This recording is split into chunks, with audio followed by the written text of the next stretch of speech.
Modern. Modern. Modern. Modern. We're prepping for a voyage. Modern. The force of an old-fashioned equals whiskey mass times bitters acceleration. Why don't you make that a double? Modern Bar Cart. What's shaking, cocktail fans? Welcome to episode 107 of the Modern Bar Cart podcast. I'm your host, Modern Bar Cart CEO Eric Kozlik. Thanks for joining me for this little in-between episode where I'm going to give you a preview of a cocktail industry conference and trade show called Tales of the Cocktail. I and the rest of the Modern Bar Cart squad are going to be rolling into Nolens, Louisiana for this event very soon, weather permitting, which we'll cover towards the end of the episode here.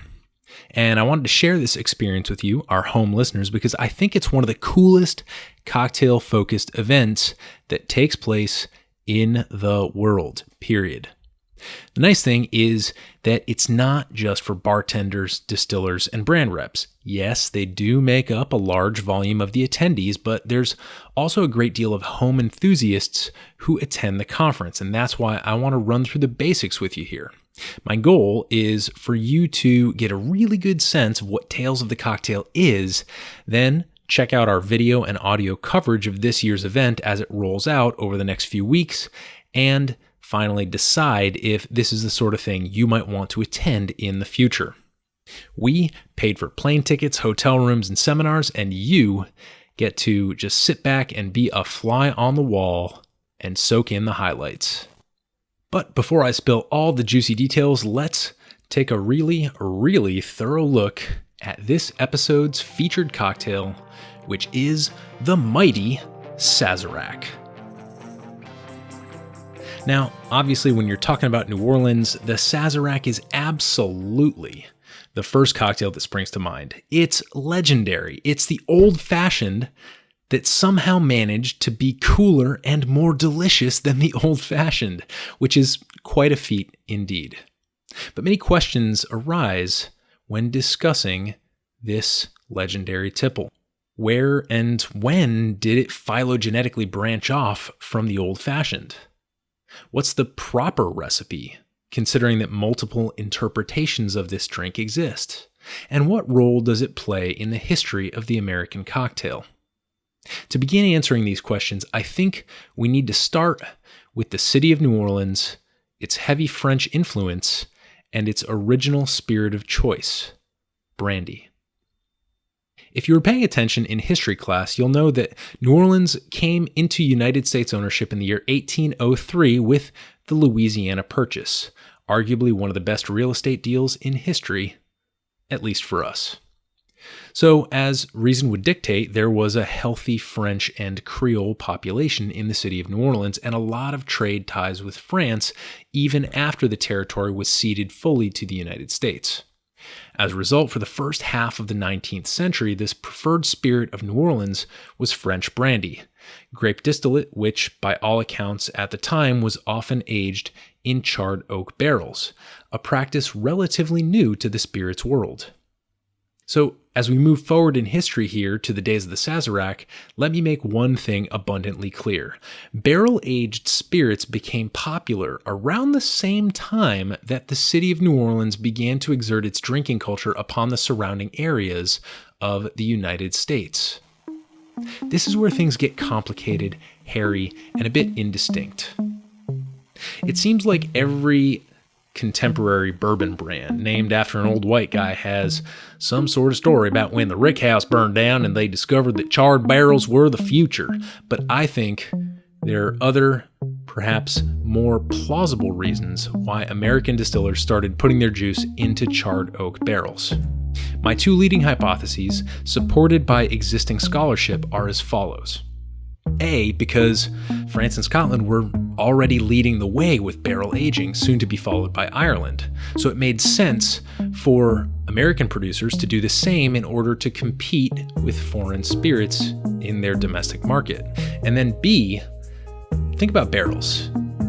To this day, they remain a relatively expensive commodity. In order to form them into their characteristic shape, you need to heat the staves, which is a process that, especially before technology took over, was very prone to human error. This could be the happy accident that led to charred oak barrels, but so could the process of repurposing a barrel that had previously held something a little objectionable, like maybe fish, for example. So, to purge this barrel of its former character, you'd put it to the torch and fill it anew. So to recap, by the middle of the 1800s, New Orleans was a French-influenced town exerting its preferences on American whiskey makers who were sending barrel-aged spirits down the Mississippi to compete with French brandy when one crucial event occurred: the phylloxera outbreak of the 1850s. Phylloxera is a topic that's near and dear to my heart because, in my opinion, it's one of the pivotal moments in spirits and cocktail history. What happened was some British scientists, of course we're going to blame the British here, took samples of North American grapevines and rootstock and transported these samples back to Europe for experimentation. But little did they know that they had a stowaway in the form of the phylloxera nymph. This is a pesky little bug that feeds on vines basically until they die.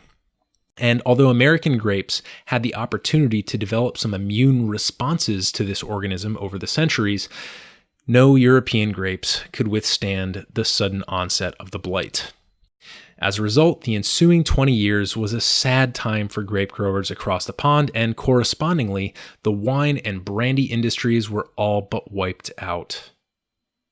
If you're following along at home, you'll notice the curtains parting to allow for the dominance of US-made whiskey in the New Orleans market for the first time following the 1850s.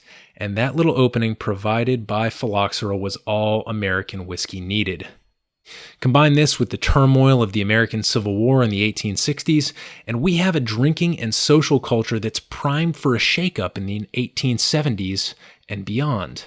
With new social structures emerging, new families and financial interests taking hold, and the frontier moving beyond New Orleans to the boomtowns of the Midwest, Texas, and the West Coast. This was a time when railroads crisscrossed the nation and when telegraph wires revolutionized communication. It was a time of rapid expansion westward. The Manhattan and the Martini rose to power following the influence of French vermouths and London dry gins. Things began moving faster and faster, and in the drinking world, two classes of people arose. There were those who didn't appreciate the watering down of the cocktail with lots of prissy ingredients, and there were those who embraced the rise of elaborate pre-prohibition creations wholeheartedly. The Sazerac stands betwixt these two groups as a drink that bridges the gap between the past and the future of what the cocktail would become. According to David Wondrich in his book Imbibe, quote, "The Sazerac wasn't just an improved whiskey cocktail, it was the improved whiskey cocktail. The Sazerac took what for the rest of the country was a quick station stop on the cocktail's hurtling progress from that watery thing they were making in the Hudson Valley, read the Manhattan, to the icy, streamlined dry martini, perfected it, understood it, and learned its secret name.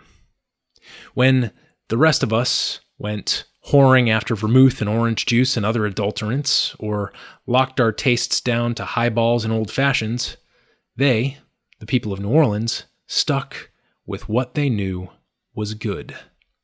End quote. The reason why I paint this picture with heavy assistance from Mr. Wondrich is to explain why the Sazerac is what the Sazerac is. It's an in-between cocktail, more adventurous than an old-fashioned, but more conservative than the French-inspired vermouth-powered cocktails that flooded in during and after the 1870s. In other words, when it first appeared in print in the late 1890s, the Sazerac had a firm grasp on where it came from, but also a comfort with free play and experimentation in the ingredients category. And I think this would be an ideal time to talk about what those ingredients are. To make the Sazerac cocktail, you'll need 2 ounces of rye whiskey, or cognac if you're a Frenchy McFrenchface who's still mad about phylloxera, 1 sugar cube, or a ½ ounce of granulated sugar, several dashes of a Creole-style aromatic bitters like Peychaud's bitters or our very own embitterment aromatic bitters, and absinthe. In a mixing glass, soak your sugar cube with several generous dashes of bitters. Basically make sure it's completely soaked through. Then add a tiny splash of water and muddle the mixture until you've got an aromatic slurry that's partially dissolved. Then add ice and your whiskey and stir for about 20 seconds until properly diluted and chilled. Then, in a rocks glass, add about a half ounce of absinthe and coat the bottom and inner sides of the glass by kind of rolling it around. Then, it's up to you. Discard, shoot, or return the absinthe to its bottle as you please. Add ice to your rocks glass, strain the cocktail into that absinthe rinsed vessel, and garnish with an expressed lemon twist. You'll notice that the process I just explained is much more complicated than a traditional old-fashioned, and this is due in large part to the absinthe rinse. Absinthe, for those of you who don't know, is now legal again in the United States. It was banned in a number of places around the world because there was bad evidence out there that it made people hallucinate and do crazy things, but these stories have been largely discredited by good science over the years. But back in the days when the Sazerac came to power, it was just another one of those French spirits that was in vogue, and so of course it found its way into the cocktail. In the few days following this podcast, we're going to release a video on our brand new YouTube channel discussing various ways you can incorporate the absinthe into your Sazerac. Of course, there's the glass rinsing method I just described, but it just feels a bit wasteful for me to pour a bunch of sweet, delicious absinthe into the drain that I just used to coat a glass, right? Why do I have to throw it out? This is where one of my favorite esoteric cocktail tools comes in, the atomizer. This device is designed to spray a fine mist of something fragrant, like a perfume or, hey, perhaps an absinthe, over a distributed surface area. So you can see how it might be even more attractive, cost-effective, and aesthetically pleasing to mist the inside of your glass with absinthe before making your Sazerac. Now, there's arguments on either side of the debate, with most purists leaning toward the absinthe rinse for reasons I don't quite understand, but I'm sure they have good reasons. But that is exactly why we're going to publish a video in the next day or two here so you can check out both methods and decide which one is right for you. The last thing I'll mention regarding the Sazerac formulation is the lemon twist. This is another departure from the old-fashioned, which employs an orange twist. And really, this change is due to the dark anisey flavor profile of the absinthe and the Creole-style bitters. In my view, the lemon is designed to emphasize that this drink is hard to pin down. If you're indulging in a fine dark whiskey, there's a brooding anise flavor in the background, and before that absinthe gets the chance to steal the show, the lemon oil swoops in like a golden ray of light from heaven.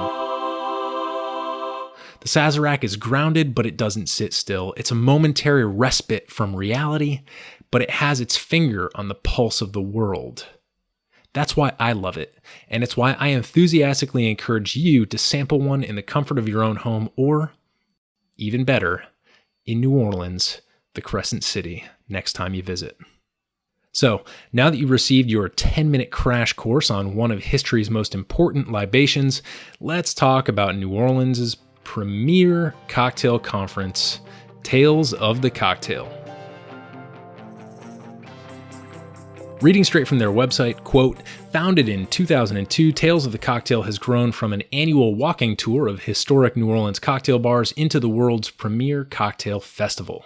Each year, the international bar and spirits industry is welcomed to New Orleans for a week of seminars, tastings, networking, and special events.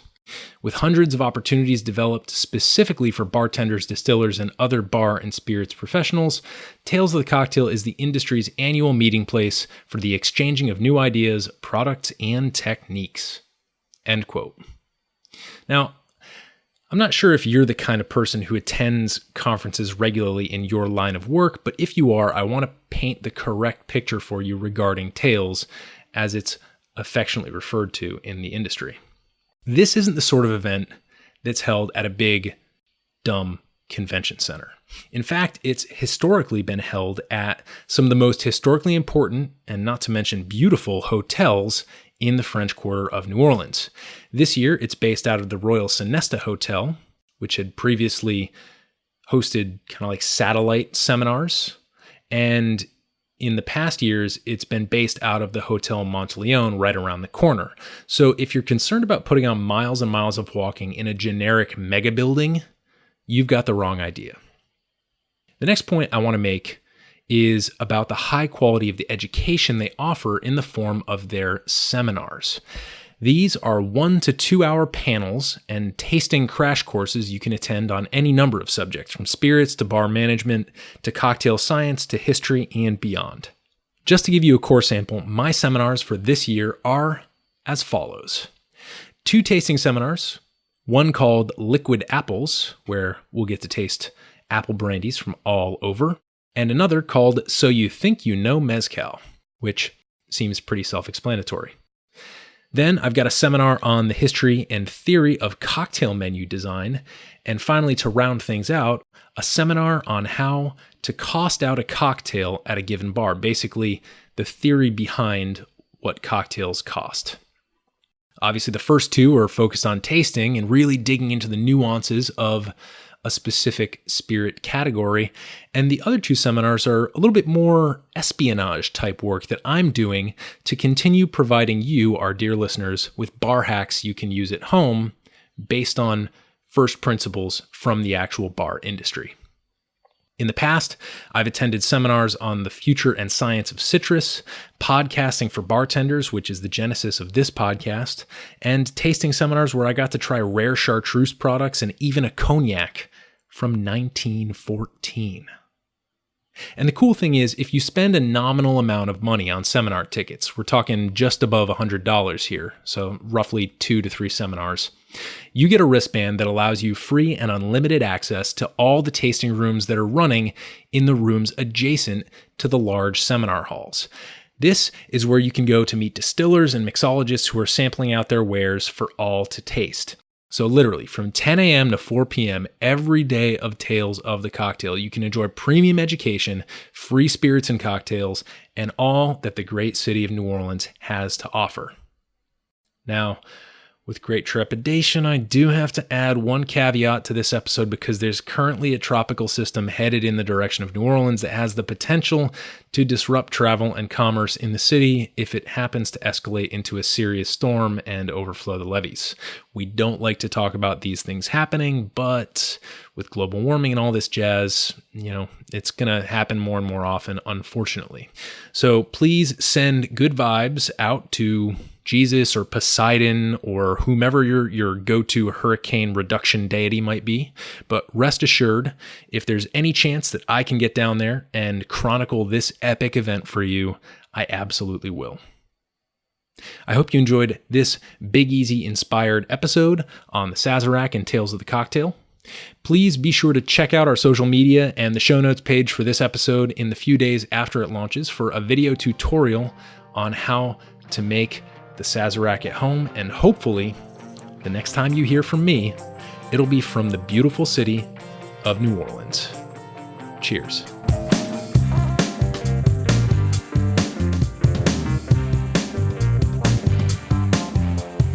Hey everybody, thanks for listening. If you enjoyed this episode, there's 2 big things you can do for us here at Modern Bar Cart. One would be to tell your friends and family if you think they'd enjoy listening to us talk about cocktails. And if they don't download podcasts, they can always stream our episodes on their desktop directly from the show notes page at modernbarcart.com. The other thing you can do to help would be to head on over to iTunes or wherever you download your podcasts and leave us a review. 5 stars are great, but we're more interested in your feedback. And the beauty is, the more reviews we have, the easier it will be for other folks out there to learn about our show. We're trying to start a cocktail revolution here, and by spreading the word, you're helping us fight the good fight. You can always reach us by emailing podcast@modernbarcart.com if you're looking for cocktail or bartending advice, or if you're a pro who would like to pull up a mic and be interviewed for all to hear. Also, definitely follow us on Instagram and Facebook at Modern Bar Cart for cocktail porn, recipes, and entertaining tips. And keep an eye out for new product releases and special offers, which are happening all the time. We love our listeners, and we really enjoy giving you exclusive discounts and sneak peeks at our latest and greatest cocktail projects. This episode may be over, but for you, the mixological fun and adventures are just beginning, so remember, folks, drink responsibly and experiment boldly.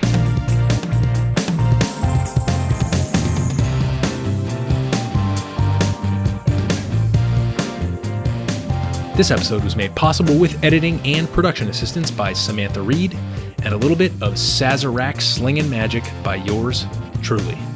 This has been a Modern Bar Cart production, copyright 2019.